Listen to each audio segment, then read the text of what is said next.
Welcome to Luca and Miguel. Enjoy the video. Hello everyone! In this video, I will explain how to play Roblox on your Raspberry Pi.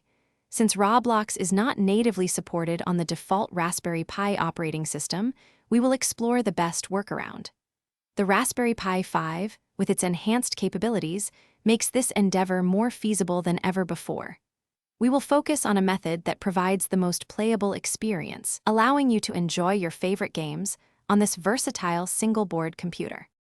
To get started, you will need a Raspberry Pi 5, ideally with at least 4 GB of RAM, for the best performance.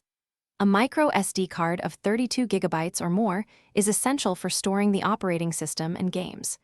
We will use a custom build of Lineage OS, an Android-based system, which you can download from Constakang website.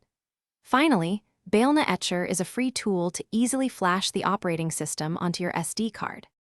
First, flash the Lineage OS image onto your micro SD card using Baelna Etcher on your computer.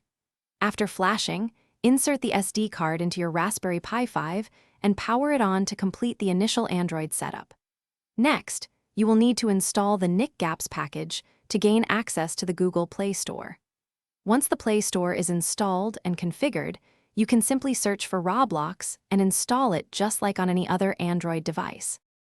For the best experience, adjust Roblox's in-game graphics settings to their lowest.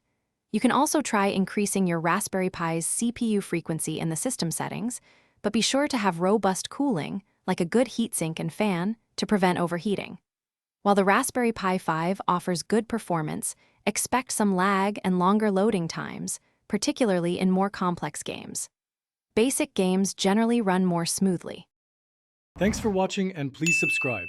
It's the best investment you'll ever make.